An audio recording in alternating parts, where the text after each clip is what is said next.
Welcome back to my channel. If you're new, subscribe to my channel, hit that notification button, and I am going to be putting these videos up here as fast as I can because we're trying to get to chapter 28, and I'm just going to review them and try not to get distracted, but I do have ADHD, so it is easily done.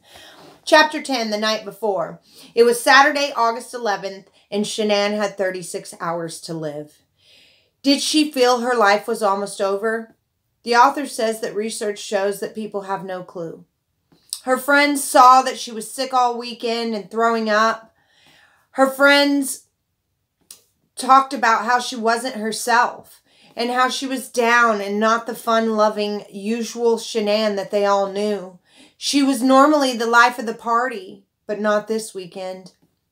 She was about to step into eternity, and everything she had done, every friendship, everything she accomplished was about to come to an end. Soon reality would set in for her family when they realized that she was just a memory. We all looked around her house and we saw her things. We saw her closet and her clothes and her shoes and her beautiful furniture and her even organized pantry. They all once belonged to a vibrant young woman who thought she had the world in front of her. Someone who had planned on living, not dying.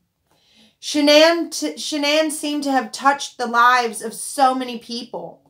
She struggled with her own health issues, but she kept going. And now she is gone. And just a memory of good and bad. One true thing that remains is the sadness behind all of this. She thought she had a perfect life. And one time she shared on Facebook how she thought Christopher was the perfect husband and everything that she had ever imagined. And little did she know that all that was about to be taken away from that perfect husband. Chris was somebody that his daughters and wife adored, loved, and trusted. And on Sunday, August 12th, Shanann was in Phoenix, Arizona at that Thrive convention, and Bella and Cece were with him back in Colorado. And for the last couple of weeks, the girls had been getting on Chris's nerves. He didn't remember another time where they had gotten on his nerves so much. He'd rather be with Nikki, and she was all he could think about. It was causing him to feel like the girls were on his last nerve. And he couldn't explain it, but he felt so pulled to her. And when he wasn't with her, he longed for her. He was at the birthday party and he said it was nice, but he couldn't concentrate on anything going around him. He was in a fog, but it was helping him pass the time. It kept the girls occupied. And Shanann had forgot to tell him that it was going to be a water balloon fight, and so he did not bring any towels or their bathing suits. But he said they still ran around and laughed and squealed with the other kids. And this would be the last time that those precious baby girls would ever be playing with water. While they were playing, he watched them. It didn't even register what he was about to do to them. He had planned on killing them the next morning. He said he didn't want to, but he knew he would. The plan to annihilate his family was not a well-thought-out plan. Christopher did not even try to hide the evidence at the oil site. He said he didn't know what he was doing and that nothing made sense. That day, Nikki was texting him. She wanted him. She wanted to see him. She kept his mind active on thoughts of killing his family and clearing the slate so he could start over. He could think, how could he think he could do something like this and get away with it and just start over like his family had never existed? It was all part of Chris's illusion. We can see how this does not make sense. Christopher's IQ is 140, and they say that geniuses, or almost a genius, is 140 or over. And so his genius brain does not have common sense. He came home from the party, he grilled some chicken, he packed his lunch, he cleaned the kitchen, he bathed the girls, read them stories, and put them down for the night. The next hour and a half, he stayed talking on the phone with Nikki. He said that they had phone sex. The police records show that the call lasted 111 minutes. She had a hold of Chris, he said, that he couldn't escape. She was like his drug that he was hooked on and he couldn't get enough. He didn't want to stay with Shanann and the girls another day. Nikki was all he could think about. Christopher was that close to Nikki in just 5 weeks. Yet the night before the murders, he was clearly planning on killing his family the next morning, and he didn't say anything to her about it. He had planned had he planned even what he was going to say to make sense of what happened to his family when she asked? When he tucked his little girls in the bed that night, he knew it would be the last time he would tuck them in.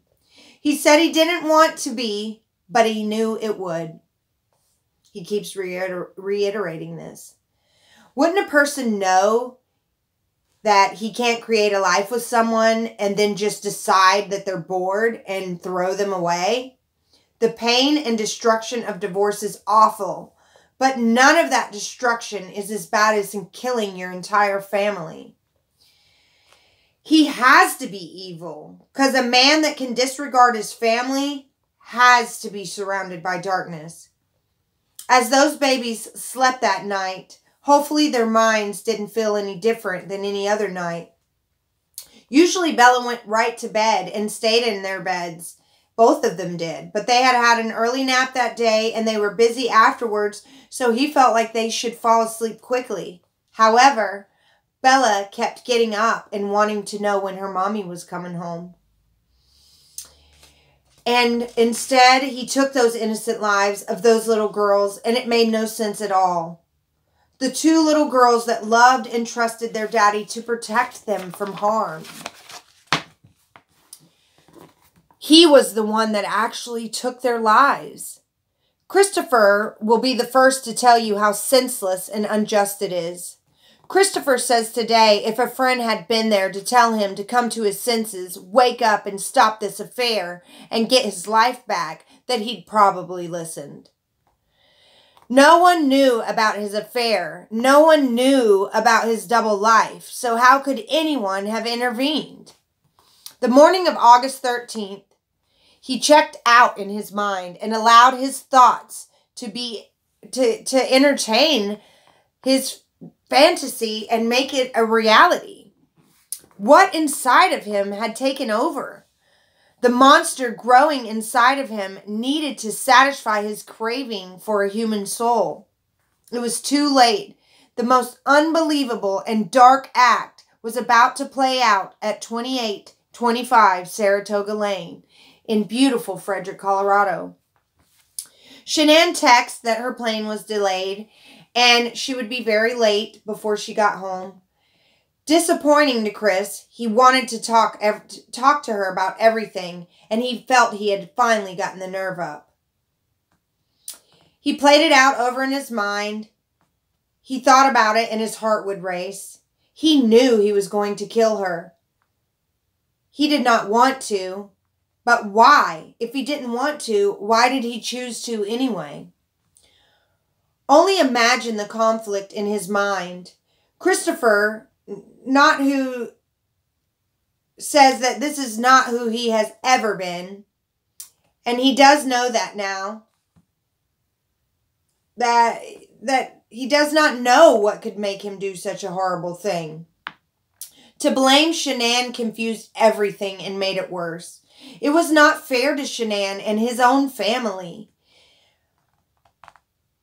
Possibly, he did not have a good memory of what happened, not at first anyway, and likely the trauma had caused the memory loss. He says after he killed Shanann, he trembled all the way to the oil site. Who cares about your trembling? Your daughters were in the back seat trembling.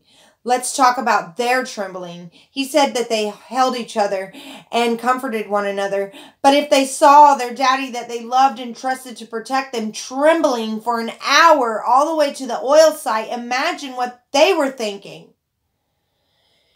He said after he killed Shanann that he was seen on the neighbor's video, and that we all saw that he looked scared and guilty. And it seemed like he knew that camera was pointing at him. And I honestly feel like he did. Because Nate had told him to park his truck in that spot after his tools got stolen. And that spot would have him on the neighbor's camera. So they had had a conversation of that before. So he knew. And research shows that physical and emotional trauma can affect a person's memory, causing temporary memory loss. And the reason why our brain does this automatically is it helps us cope with a traumatic event. The brain will register overwhelming trauma, but it will also block out that memory so it can process the disassociation or the detachment from reality. It's similar to being lost or in the middle of a good book and daydreaming or at work or playing a video game. Over time, severe trauma can change the brain. The area that controls memory becomes smaller. And the night before the murders, Christopher knew the next morning he was going to kill his family and get rid of them. He would be free to be with Nikki after this. Shanann was leaving the Arizona airport and leaving her Thrive friends for the last time. There would be an empty place at the Thrive conventions from now on. And that seat would be missed because many of those girls were Shanann's downline. And in the months ahead, her father and brother would stand on that Thrive stage and accept the award that would have been Shanann's, that she worked so tirelessly for. The business she had built and the friends she had made would be gone in an instant, 6 hours from the time she left Arizona. And that concludes chapter 10.